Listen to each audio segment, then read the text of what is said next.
میرے نبی اکرم صلی اللہ تعالیٰ علیہ وسلم سے ایک شخص نے یہ عرض کیا تھا کہ یا رسول اللہ صلی اللہ تعالیٰ علیہ وسلم، میں نے نہ تیز دھوپ میں جلتی اور تپتی ہوئی زمین پر کئی میل کا سفر اپنی ماں کو اٹھا کے اس طرح کیا ہے کہ میرے پیروں میں جوتے نہیں تھے۔ اس پوری بات کو پھر سے آپ سمجھے بھلا میں نے کیا کہا؟ یعنی گرم زمین پر گرمیوں میں چلنا ایک انتہائی مشکل کام ہے، اور پھر گرمی اگر عرب شریف کی ہو اور صحرائی علاقہ ہو، اور پھر آپ نے ایک شخص کو بھی کندھوں پر اٹھایا ہوا ہو۔ یا رسول اللہ صلی اللہ تعالیٰ علیہ وسلم، گرم موسم میں گرم ریت پر ننگے پاؤں ماں کو اٹھا کر میں نے میلوں کا سفر کیا ہے۔ خدا را میری بات کو تقریر نہ سمجھنا، یہ ایک غلام نے اپنے نبی سے سوال کیا ہے۔ اس سوال کی لذت کو محسوس کریں اور پھر جواب کا حسن ملاحظہ کریں۔ عرض کی حضور، پڑھا میں نے سنا ہے کہ ماں باپ کی خدمت کا حق ادا کرنا چاہیے، تو وہ میں کوئی حق ادا کر سکا ہوں، کوئی خدمت کر سکا ہوں؟ اس نے کہا میں نے میلوں ننگے پاؤں تپتی زمین پر صحرا میں سفر کیا ہے۔ تو محبوب کریم نے بھی اسے سبق یاد کرایا۔ اس نے اپنی طرف سے خدمت بتائی تھی تو حضور نے ماں کی شفقت بتائی۔ فرمایا جب تو پیدا ہوا تھا تو تیری ماں کو درد کے جھٹکے آئے تھے، وہ جو جھٹکے آئے تھے نا، ان جھٹکوں میں سے اب یہ ایک جھٹکے کا بھی تو حق ادا نہیں کر سکا۔ وہ جو درد کے جھٹکے تھے، وہ جو تکلیف تھی، کتنی مائیں دوران زچ کی دنیا سے چلی جاتی ہیں۔ وہ بیٹا پیدا کر گئی، خود رخصت ہو گئی، وہ جان پر کھیل گئی، لیکن ایک زندگی دنیا میں چھوڑ گئی۔ لیکن کیا کبھی ایسا ہوا ہے کہ کسی ماں نے کہیں کھڑے ہو کے کہا ہو کہ اوہو میں نے بڑا کام کیا ہے، میں نے بڑی خدمت کی ہے، میں نے یہ کیا ہے، میں نے یہ اعزاز دیا ہے؟ لیکن بچے تھوڑا سا کر کے نا، آپ نے ناراض نہیں ہونا، میں نے اپنے کانوں سے یہ باتیں سنی ہیں کہ جی الحمدللہ میں نے ابا جی کو حج کرایا ہے، شکر ہے اللہ کا جی، ابا جی میرے پاس ہی تھے جی، باقی بھائیوں کے پاس نہیں تھے۔ تو ابا جی کس کے تھے؟ پڑوسی نے حج کرانا تھا، آپ کے پاس تھے نا، تو آپ کے والد ہی تھے نا۔ آپ نے یہ 20 مرتبہ بتایا ہے کہ والد کی میں خدمت کرتا ہوں، میرے پاس رہتا، یہ بھی بتاؤ کہ ابا نے مجھے حصہ کتنا دیا ہے۔ ساتھ یہ بھی بیان کرو کہ صرف ابا ہی میرے پاس نہیں رہتا، میں نے بھی ساری زندگی باپ کے پاس ہی گزاری ہے۔ اس نے بھی کبھی کہا تھا چاروں میرے پاس ہوتے ہیں،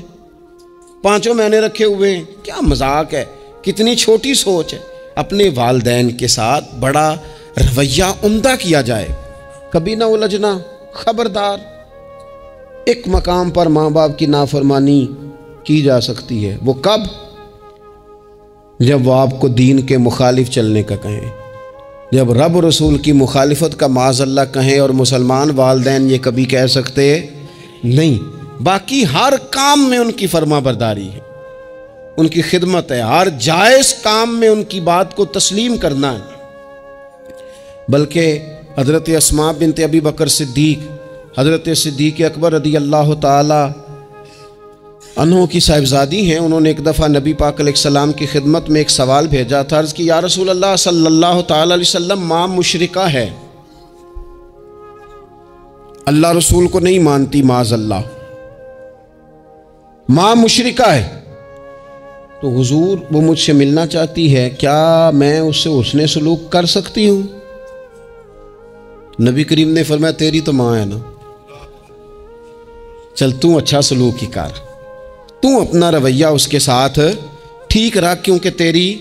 والدہ ہے۔ میں آج حقوق والدین پر تقریر نہیں کرنے جا رہا، بس ایسے ہی مجھے خیال آیا۔ میں ایک دوست نے ایک سوال پوچھا ہے، مجھے اچھا لگا ان کا بات پوچھنا۔ انہوں نے یہ پوچھا ہے کہ اگر کسی شخص کے والدین دنیا سے چلے جائیں اور جانے کے بعد اسے احساس ہو کہ مجھ سے بڑی غلطیاں ہو گئیں، اسے احساس ہو کہ بڑی کوتاہیاں ہو گئیں، بڑی جگہوں پہ میں بھول گیا۔ بہت سارے لوگوں کو پچھتاوا ہوتا ہے کہ یار بڑی چیزیں تھیں جو ہم کر سکتے تھے پر ہم سے نہیں ہو سکیں۔ انہوں نے پوچھا جی کوئی اب بھی کوئی اس کا حل ہے؟ تو میں نے کہا ہے نا، ہم رسول رحمت کے ماننے والے ہیں صلی اللہ تعالی علیہ وسلم۔ نبی پاک صلی اللہ تعالیٰ علیہ وسلم نے ارشاد فرمایا، الترغیب والترہیب میں حدیث موجود ہے، حضرت انس بن مالک رضی اللہ تعالیٰ عنہ حدیث کے راوی ہیں۔ اللہ کے پیارے حبیب علیہ الصلاۃ والسلام نے فرمایا، جس بندے کے والدین یا دونوں میں سے کوئی ایک انتقال کر جائے اور وہ معاذ اللہ ان کا نافرمان ہو، تو فرمایا پھر ان کے لیے دعا کرتا رہے، استغفار کرتا رہے، کرتا رہے، کرتا رہے، کرتا رہے، امید ہے اللہ اسے نیکوکاروں میں لکھ دے گا، وہ فرما برداروں میں آ جائے گا۔ شرط یہ ہے کہ وہ ان کے لیے استغفار کرے، دعائے مغفرت کرے، اب ان کے لیے وہ اب ہی شروع کر دے ان کو یاد کرنا، اب ہی اس مقام پر آ جائے، اب ہی کچھ سوچ لے، تو اللہ تعالیٰ کی بارگاہ سے کرم کی امید ہے کہ اللہ اس نے جو زندگی میں اس سے غلطیاں ہو گئی، رب اس کی ان غلطیوں کو معاف کر دے گا۔ روز استغفار کرے۔ ایک دوست نے مجھ سے ایک دفعہ پوچھا تھا کہ حضرت صاحب والدین چلے گئے ہیں، ان کے لیے کیا کروں؟ تو بڑی بڑی چیزیں بھی کی جا سکتی ہیں، لیکن میں نے اپنے اس محبت والے دوست کو یہ محبت والا مشورہ دیا تھا کہ میں چونکہ آپ کو جانتا ہوں آپ نماز میں کوتاہی کرتے ہیں، آپ نہ نماز پڑھنی شروع کر دیں۔ وہ کہنے لگے جی وہ تو میں پڑھوں گا، والدین کے لیے کیا کروں؟ میں نے کہا نماز پڑھیں، ہر نماز کی آخری رکعت میں کہو گے نا ربنا اغفر لی ولیوالدی، کہو گے نا ہر نماز میں، تو کتنا بڑا اجر ملے گا آپ کے والدین کو۔ اور پھر وہ سارا اسلوب کہ پہلے آپ نے قیام کیا، پھر آپ نے رکوع کیا، پھر آپ نے سجدہ کیا، پھر آپ اتحیات میں بیٹھے، پہلے آپ نے اللہ کی بارگاہ کے اندر اس کی عبادت کرنے کا دھم بھرا، پھر اس کی وحدانیت کی شہادت دی، پھر اس کے محبوب پر درود پڑھا، اتنے سارے کام کر کے اب آپ نے آخر میں کہا ربنا اغفر لی ولیوالدی، یا اللہ مجھے بخش دے اور میرے والدین کو بخش دے۔ تو بتائیے اللہ کتنا کرم فرمائے گا۔ تو اپنے والدین کے لیے ان کے جانے کے بعد بہت ساری چیزیں ہیں، کفن دفن کا بندوبست کیا جائے، جنازے کا اہتمام کیا جائے، لیکن کچھ چیزوں کو نبی پاک علیہ الصلاۃ والسلام نے ذرا توجہ سے ہمیں سمجھایا ہے اور ہماری بار بار توجہ دلائی ہے۔ ایک شخص نے عرض کیا تھا، یا رسول اللہ صلی اللہ تعالیٰ علیہ وآلہ وسلم، کہ میرے والدین دنیا سے چلے گئے ہیں تو کیا اب بھی میں ان کے ساتھ کوئی بھلائی کر سکتا ہوں؟ اچھا پہلے میں آپ سے ایک بات عرض کروں، ہمیں موقع ملتا ہے ختمات شریف پہ جانے کا، اصال ثواب کی مجالس میں حاضری کا، اور پھر اللہ تعالیٰ یہ بھی موقع دیتا ہے کہ بعض اوقات مسلمانوں کے لیے دعا کرتے ہیں اور ہمارے ذمے لگا دیا جاتا ہے کہ جناب اتنا اصال ثواب کرنے کے لیے اہتمام کیا گیا ہے تو یہ آپ کر دیں۔ تو ہم پتہ کیا کرتے ہیں، ہم کہتے ہیں کہ جناب جانے والے کا نام بتاؤ، نام بتاتے ہیں تو ہم فلاں بن فلاں کہہ کے جو نام بتایا جاتا ہے ان کے لیے دعا کر دیتے ہیں، لیکن جب والدین کے لیے دعا کرتے ہیں پھر نام تو نہیں نہ لیتے، پھر کیا کہتے ہیں، یا اللہ میرے والد کو بخش دے، میری والدہ کی مغفرت۔ اس کا مطلب ہے وہ دنیا سے چلے گئے، آج بھی ماں باپ ہیں، وہ رخصت ہوئے، انہوں نے پردہ کیا، ان کی روح کا رشتہ ٹوٹا ہے، پر تیرا رشتہ ان کے ساتھ آج بھی قائم ہے، تیرا تعلق ان سے ٹوٹ سکتا، وہ تیرا تعلق، میں نے ایک دفعہ پہلے بھی کہا تھا، میرا بیٹا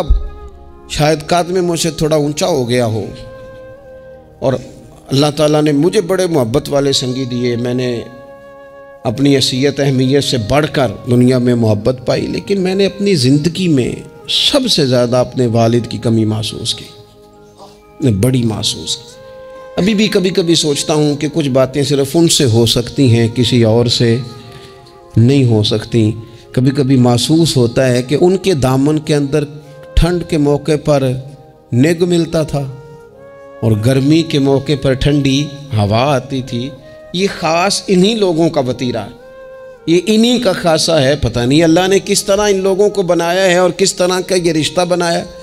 تو نبی اکرم صلی اللہ تعالیٰ علیہ وسلم کی خدمت عالی مرتبت میں عرض کیا، صحابی نے سنن ابو داؤد شریف میں حدیث ہے، عرض کی یا رسول اللہ صلی اللہ تعالیٰ علیہ وسلم، میرے والدین چلے گئے تو کیا میں ان کے جانے کے بعد بھی ان کے لیے کچھ کر سکتا ہوں؟ تو نبی پاک نے 5 باتیں ارشاد فرمائیں۔ فرمایا ہاں، ایک تو ان کے لیے دعا مانگا کر، دوسرا اللہ کے محبوب نے فرمایا ان کے لیے استغفار کیا کر، تیسرا رسول کریم علیہ السلام نے فرمایا اگر انہوں نے کسی سے کوئی وعدہ کیا تھا تو اسے پورا کر دے، اگر تجھ سے ہو سکے اور رسول کریم علیہ السلام نے فرمایا اگر ہو سکے تو ان کی طرف سے صلہ رحمی بھی کر، یعنی ان کے رشتہ داروں سے اچھا سلوک کر، اپنے چچاؤں کے ساتھ تو نیکی کر، اور اگر تیری والدہ کی طرف سے تو نیکی کرنا چاہے تو اپنے ماموں کے ساتھ، خالاؤں کے ساتھ تو اچھا سلوک کر۔ اور پھر 5ویں نمبر پر محبوب نے فرمایا اپنے والد کے دوستوں کی تعظیم کر، ان کے لیے تیرے دل میں اچھے جذبات ہوں، تو اکرام کر دوستوں کا۔ اور والد کے دوستوں کے اکرام کا تو اتنا بڑا درجہ ہے کہ حضرت ابو بردہ رضی اللہ تعالیٰ عنہ تشریف لائے مدینہ طیبہ میں۔ حضرت ابو بردہ مدینہ طیبہ میں تشریف لائے تو حضرت عبداللہ ابن عمر رضی اللہ تعالیٰ عنہ ان سے ملنے پہنچ گئے فٹافٹی۔ مصروف آدمی تھے حضرت عبداللہ ابن عمر، بہت بڑے مفتی تھے، لوگ ہر وقت مسائل پوچھتے تھے، حج کے سب سے زیادہ مسائل انہی کو آتے تھے، اور صحابہ میں ایک بہت بڑا مقام رکھتے تھے۔ حضرت عبداللہ ابن عمر فوراً حضرت ابو بردہ رضی اللہ تعالیٰ عنہ سے ملاقات کے لیے پہنچے، اور پہنچتے ہی فرمانے لگے آپ کو پتہ ہے میں آپ سے کیوں ملنے آیا ہوں؟ حضرت ابو بردہ کہنے لگے میں تو خود بڑا حیران ہوں کہ آپ ایک مصروف آدمی اور آپ ٹائم نکال کر کے میرے پاس تشریف لائے۔ فرمانے لگے اس لیے آیا ہوں کہ میرے والد آپ کے والد کے دوست تھے، حضرت فاروق اعظم کے دوست تھے آپ کے والد، اور یہ صحیح ابن حبان میں یہ لفظ موجود ہیں۔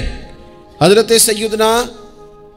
عبداللہ ابن عمر رضی اللہ تعالیٰ عنہ فرمانے لگے نبی پاک علیہ السلام نے فرمایا ہے کہ جو اپنے والد کی قبر میں ان سے اچھا سلوک کرنا چاہے وہ والد کے دوستوں کے ساتھ اچھا سلوک کرے، وہ اس رویے کو، اس محبت کو قائم کرے، اس چیز پر خاص اہتمام کرے، خاص ذوق دے۔ ہمارے ہاں نا جی ہم جلدی سے مصروف ہو جاتے ہیں اور اپنے دوستوں کو زیادہ ٹائم دیتے ہیں، اپنا آنا جانا، اپنا اٹھنا بیٹھنا، اپنے شب و روز ان میں ہم زیادہ وقت گزارتے ہیں۔ کرنے کا کام یہ ہے کہ تھوڑا ٹائم نکال کے، تھوڑی فرصت دیکھ کر اس پر تھوڑی توجہ دی جائے۔ اسی طرح معروف روایت سیاستہ میں موجود ہے، حضرت مالک بن دار کہتے ہیں کہ میں حضرت عبداللہ ابن عمر کے ساتھ جا رہا تھا تو میں نے دیکھا ایک بدو ننگے پاؤں اور ننگے سر آ رہے ہیں۔ حضرت عبداللہ ابن عمر نے فٹافٹ انہیں اپنی سواری بھی دے دی، سیاستہ سے حدیث عرض کر رہا ہوں، سواری بھی دے دی اور پگڑی بھی دے دی۔ فرماتے میں نے عرض کی حضرت عبداللہ ابن عمر سے کہ حضور یہ بدو ہیں، یہ تو تھوڑے سے نذرانے پہ بھی خوش ہو جاتے، آپ کوئی عام معمولی سا تحفہ بھی دیتے تو راضی ہو جاتے، اور آپ نے پگڑی بھی دے دی اور گھوڑا بھی دے دیا۔ حضرت عبداللہ ابن عمر کہنے لگے یہ کوئی عام آدمی نہیں، یہ میرے والد کے دوست ہیں، اور والد کے دوستوں سے محبت کرنا یہ ہمیں رسول رحمت نے سکھایا ہے، کیونکہ اصلاں نال جے نیکی کریے تو نسلاں تاک نہیں پول دے۔ محبتوں کو قائم رکھنا، ان کو دوام دینا۔ ہمارا تو چچا کے ساتھ سلوک نہیں رہتا، توجہ نہیں رہتی۔ ہم نے اصالِ ثواب کا جو مفہوم بنا لیا ہے وہ بڑا گڑبڑ ہے۔ اگر تو کسی کے پاس بہت زیادہ پیسے ہوتے ہیں تو وہ اصالِ ثواب کی محفل ویسے ہی ایک سیاسی اجتماع بن جاتی ہے، اور جو عام لوگ ہیں ان کا زور کہیں نہیں چلتا، تو چلو مسجد میں تو چلتا ہی ہے نا، وہ آ کے کہتے ہیں مولوی صاحب کو کہ بچے بھیج دیں اور پورا قرآن پاک پڑھانا ہے ہم نے۔ بھئی نبی پاک علیہ السلام نے تو فرمایا جتنی دیر دل جمے اتنی دیر پڑھو، آپ نے کیوں پابند کیا پورا پڑھنے کا؟ اور پھر اللہ تبارک و تعالیٰ اگر معاف فرمانے پہ آئے، وہ تو پتر بسم اللہ بھی پڑھے تو اللہ باپ کو معاف فرما دیتا ہے۔ شرط یہ ہے کہ خلوص ہو، وہاں تو معیار دیکھا جاتا ہے، مقدار تھوڑی دیکھی جائے۔ تو اصالِ ثواب تو یہ ہے کہ آپ ضرورت دیکھیں کس چیز کی ہے۔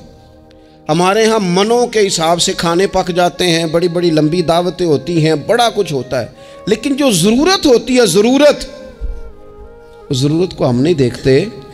اگر آپ کوئی اور کام ضرورت کا کرا دیں نا، کروڑوں روپیہ آپ نے لگا دیا ختمات پہ اور فلاں پہ، اور جس قبرستان میں آپ نے والد کو دفن کیا اس میں تو غریبوں کے لیے مزید جگہ ہی نہیں دفن کرنے کی، تو یہ اچھا اصالِ ثواب نہیں تھا کہ قبرستان کی جگہ بڑھائی جاتی، یہ اچھا اصالِ ثواب نہیں تھا کہ مسجد کا ماحول دیکھا جاتا، علاقے کے غرباء پر نظر کی جاتی، وہ لوگ جو بیچارے قرض کے نیچے آ کے پوری طرح دب گئے ہیں، نفسیاتی مریض ہو گئے، ان غریبوں کو دیکھا جاتا، یہ اصالِ ثواب نہیں تھا۔ آپ دیکھیے حضرت سعد رضی اللہ تعالیٰ عنہ نے حضور کی بارگاہ میں عرض کی، یا رسول اللہ صلی اللہ تعالیٰ علیہ وآلہ وسلم، میری ماں ایک غلام آزاد کرنا چاہتی تھی، اگر میں ان کی طرف سے وہ غلام آزاد کر دوں موتا امام مالک میں روایت موجود ہے، اب غلام آزاد جب آپ کر دیتے تھے نا، آج کل تو غلام بکتے نہیں، لیکن ایک قسم غلامی کی آج بھی ہے، بتا دوں آپ کو، وہ جو بندہ ایڈوانس نہیں لے لیتا بیچارہ 4 لاکھ روپیہ، پھر اس کو تنخواہ بھی پوری نہیں ملتی، پھر اس کی جان بھی نہیں چھوٹتی، وہ کہیں اور جا بھی نہیں سکتا۔ بھئی آپ ایڈوانس دیں گے کسی کو، اس کو خرید تو نہیں نہ لیں گے، اس کی مجبوری تو نہیں نہ خریدیں گے، اللہ کو ناراض تو نہیں نہ کر لیں گے۔ آپ ایڈوانس دیں لیکن پھر اسے تنخواہ بھی تو اتنی دیں جتنی معاشرے میں روٹین سے ہوتی ہے۔ یا رسول اللہ اگر میں غلام آزاد کر دوں اپنی ماں کی طرف سے، چل تو بھی کسی کو ایڈوانس معاف کر دے ماں باپ کی طرف سے، چل تو بھی کسی کو چھوڑ دے قرضہ ماں باپ کی طرف سے، چھوڑ دے، کچھ نہیں ہوتا۔ رسول کریم علیہ السلام کی بارگاہ میں عرض کی حضرت سعد نے، یا رسول اللہ صلی اللہ تعالی علیہ وسلم اگر میں اماں کی طرف سے غلام آزاد کروں تو ماں کو ثواب ملے گا؟ حضور نے فرمایا کرنا، ملے گا نا تیری ماں کو ثواب، کرنا، تم یہ سال ثواب، یہ والا سال ثواب کرنا۔ حضرت سعد رضی اللہ تعالیٰ عنہ نے ایک مقام پر یہ بھی عرض کیا تھا، ابو داؤد شریف میں موجود ہے کہ یا رسول اللہ صلی اللہ تعالیٰ علیہ وسلم میری ماں کا انتقال ہو گیا، ان کی طرف سے کچھ کرنا چاہتا ہوں، کیا کروں؟ میں آپ سے عرض کرتا ہوں نا، تنقید کرنا تو آسان کام ہے، تو بنائے نا کسی مدرسے میں کمرہ جہاں طالب علم پڑھیں، والدین کی طرف سے بنائیں، جا کے دیکھو نا، یہ بات کرنا تو آسان ہے کہ ہسپتالوں میں ایک ایک بیڈ پہ 4 لوگ پڑے ہیں، تو آپ اپنے والد صاحب کی طرف سے ہسپتال میں 2 کمرے بنوا دینا، آپ کو 20 بیڈ پہنچا دینا، آپ جا کے بات کریں کسی ٹرسٹ والے سے اور کسی سرکاری ہاسپٹل والے سے کہ لائنوں میں لگے ہوئے ہیں لوگ، ہارٹ کا پیشنٹ جو بیچارہ قریب ہو جاتا ہے موت کے اور اس کا ٹیسٹ ہی نہیں ہو پاتا، مشینیں نہیں چلتی، تو آگے بڑھے نا۔ کیا یہ کام نہیں ہے دور بیٹھ کر تنقید کر دینا اور تھوڑی دیر تبصروں کا مزہ لے کے چپ کر دینا؟ یہ تو کوئی بھی کر لے گا، لیکن عملی اقدام کس نے کرنا ہے؟ حضرت سعد نے عرض کی حضور اماں چلی گئی ہے، ان کے لیے کیا کروں؟ تو شارحین حدیث کہتے ہیں شاید میٹھے پانی کے کنووں کی بعض جگہوں پہ کمی تھی، کریم نے فرمایا پانی کا احصال ثواب کر۔ حضرت سعد نے اماں کی طرف سے پورا کنواں کھدوایا اور حضور نے نام رکھا، فرمایا یہ سعد کی ماں کے نام کا کنواں ہے، تو کر دیں اماں جی کے نام پر کوئی خیر کا کام۔ اگر اور کچھ نہ ہو سکے تو اگر گلی ہم نے تنگ کر دیا نا تو ابا جی کی طرف سے وہ کشادہ کر دیں، اس کا بھی ثواب ہوگا انشاءاللہ۔ 4 فٹ جگہ چھوڑ دیں تاکہ لوگوں کو آنے جانے میں آسانی ہو، جہاں جہاں آپ لوگوں کے لیے خیر کریں گے اس پہ اللہ اجر عطا کرے، تو احصال ثواب کی یہ والی صورتیں بھی اختیار کریں۔ پھر ٹائم نکال کر والدین کی قبر پر جائیں اور وہاں حاضری دیں۔ جو لوگ مزارات پر جانے کے شوقین ہیں وہ ضرور جائیں، میں بھی جاتا ہوں، اور میں آپ کو پہلے بھی کہہ چکا ہوں، میں داتا صاحب رحمۃ اللہ علیہ کبھی بھی اس طرح نہیں گیا کہ میں جلسے پہ گیا ہوں، محفل پہ گیا ہوں، کسی کام گیا ہوں تو حاضری دے لوں۔ میں سمجھتا ہوں یہ ٹھیک نہیں ہے، میں تو داتا صاحب اسپیشل جاتا ہوں، میں تو حضرت بابا صاحب بھی جب جاتا ہوں تو اسپیشل جاتا ہوں، اور میں جاتا بھی ہوں تو ان کی خدمات دینیہ کو، ان کی عظمتوں کو سلام کرنے جاتا ہوں۔ میں تو فیوزات روحانیہ کے لیے جاتا ہوں، ایز اے خاص جاتا ہوں، حاضری دیتا ہوں، یہ بڑا کمال بات ہے۔ لیکن آپ کو ایک بات عرض کروں، یہ اللہ والوں کے مزارات ہیں، ان پر ضرور جانا چاہیے، لیکن ایک بات یاد رکھنا، ہر بیٹے کے لیے اس کے باپ کی قبر مزار ہے، ہر بیٹے کے لیے اس کی ماں کی قبر مزار ہے، اس پر بھی حاضری دو، حاضری کا مزاج بناؤ، یہاں جا کر کے نا حاضری دے کے آؤ۔ میں قبرستان سے نکل رہا تھا تو ایک دوست نے مجھے کہا کہاں ہیں؟ میں نے کہا میں اپنے والد صاحب کی قبر پہ حاضری دے کے آ رہا ہوں۔ کہنے لگے ان کا مزار کہاں ہے؟ میں نے کہا وہ آپ کے لیے تو کوئی روایتی مزار نہیں ہے، وہ میرے لیے مزار ہے، کیونکہ میرے والد ہیں نا، وہ راضی ہوں گے تو رب راضی ہوگا۔ والدہ کے لیے نبی پاک نے فرمایا اس کے پیروں کے نیچے جنت ہے، تو جس کے پیروں کے نیچے تیری جنت ہے، بتاؤ اس کی قبر تیرے لیے مزار نہیں؟ اس کی قبر تیرے لیے باعث فیوز و برکات نہیں؟ تو نبی پاک صلی اللہ علیہ وسلم نے فرمایا ایک روایت میں، جو ہر جمعے والے دن اپنے والدین کی قبر پہ جائے گا، اللہ تبارک و تعالی جانے والے کی بھی بخشش فرما دے گا۔ تھوڑا سا نا مخصوص سا ٹائم نکالیں، کچھ تھوڑا سا ارادہ کریں، حاضری کا پروگرام بنائیں۔ ایک بات اور عرض کرنی ہے، یہاں اس کو میں بڑا ضروری سمجھتا ہوں آخر میں آپ کی خدمت میں عرض کرنا۔ ایک بات اچھی طرح سے طے کر لینا، کچھ چیزیں ایسی ہوتی ہیں جو ادھار ہوتی ہیں، کچھ ایسی ہوتی ہیں جو نقد ہوتی ہیں، بالکل نقد، ان میں ادھار نہیں ہوتا۔ وہ کہتے ہیں نا جی ہم جی ادھار کا کاروبار نہیں کرتے، ہمارا سارا کاروبار کیش کا ہے، ہم بالکل ایک ہاتھ دے دوسرے ہاتھ لے، ہمارا یہ سلسلہ ہے، ہم بالکل جو ہے نا کسی قسم کا کریڈٹ پہ نہیں چلتے۔ میں آپ سے عرض کروں، نبی پاک علیہ السلام نے فرمایا کسی جرم کی سزا اللہ تعالیٰ دنیا میں نہیں دیتا اتنی جلدی۔ بہت ساری سزائیں رب نے روک دی ہیں، قیامت کو دی جائیں گی، اللہ تعالیٰ سب سزاؤں سے ہی ہمیں محفوظ فرمائے۔ لیکن فرمایا والدین کی نافرمانی ایسا جرم ہے جس کی دنیا میں بھی سزا ملتی ہے، دنیا میں یہ طے ہے۔ حضور علیہ السلام نے کبھی کسی شخص کے لیے دعائے ضرر نہیں کی، حضور نے تو کبھی یہ بھی نہیں کہا جو پتھر مار رہے تھے کہ یہ تباہ ہو جائیں، برباد ہو جائیں، ان کی ناک خاک آلود ہو جائے، لیکن سیڑھیاں چڑھتے ہوئے جو مشہور حدیث ہے محبوب نے آمین کہا، اور پھر حضرت جبریل نے جب 3 لوگ بتائے تو ان میں ایک بندہ وہ تھا، حضرت جبریل امین عرض کرنے لگے یا رسول اللہ صلی اللہ تعالیٰ علیہ وسلم، جس نے اپنے ماں باپ دونوں یا کسی ایک کو بڑھاپے میں پایا اور پھر ان کی خدمت کر کے جنت حاصل نہ کر سکا، اس کی ناک خاک آلود ہو جائے، تو حضور فرماتے میں نے بھی کہا آمین، ہو جائے، اسے ہو ہی جانا چاہیے، یہ شخص اس طرح کا ہے کہ اسے خاک آلود ہو ہی جانا چاہیے۔ کبھی بھی زندگی میں اپنے والدین، کیا ہمیں دعا سکھائی قرآن پاک نے، کہا وَقُرْ رَبِّ ارْحَمْهُمَا كَمَا رَبَّيَانِي صَغِيرًا، آپ کہیے، آپ یہ دعا کیجئے کہ اے میرے پروردگار ان دونوں پر رحم فرما جنہوں نے بچپن میں مجھے پالا، ان دونوں پر رحم فرما۔ اپنے والدین کے لیے اپنے تھوڑے سے دل کو بڑا کریں، کچھ چیزیں اپنی زندگی میں طے کریں، کچھ معاملات اپنی زندگی میں۔ ہمارے ایک استاد تھے گجرانوالہ میں، نام لیتا ہوں، حضرت مفتی عبداللطیف صاحب رحمۃ اللہ علیہ، یہ حضرت محدث اعظم کے شاگرد ہیں، اور اعلیٰ حضرت کے بڑے صاحبزادے حضرت حجت الاسلام مولانا حامد رضا خان صاحب رحمۃ اللہ علیہ کے یہ شاید واحد مرید تھے ہمارے شہر میں، مفتی عبداللطیف صاحب قادری حامدی۔ گجرانوالہ میں شاید کوئی شخص ہو جس نے گجرانوالہ میں پڑھا ہو تو وہ حضرت کا شاگرد یا شاگرد کا شاگرد، یہ ان کی زندگی تھی۔ ان کی والدہ کی بڑی لمبی عمر ہوئی، ان کے بعض کلاس فیلو نا استاد صاحب کہتے ہیں مجھے مذاق کرتے ہیں، وہ کہتے ہیں رات کو محفل پہ آنا ہے تو استاد جی کہتے ہیں میں امی سے پوچھ کے بتاؤں گا، تو کہتے ہیں آپ کیا بات کرتے ہیں، اتنی آپ کی عمر ہو گئی، بچے آپ کے بڑے ہیں، پوتے آپ کے، پوتیاں نوازے، اور ابھی بھی امی سے۔ فرماتے اماں بوڑھی ہیں، ضعیفہ ہیں، میں نہیں نہ ہوتا تو پریشان ہو جاتی ہیں، دیر سے آتا ہوں تو سو نہیں پاتی، امی سے پوچھ کر بتاؤں گا۔ او دوستو، یہ لوگ شاید آج اسی لیے ان کے مزارات سے خوشبو زیادہ آتی ہے،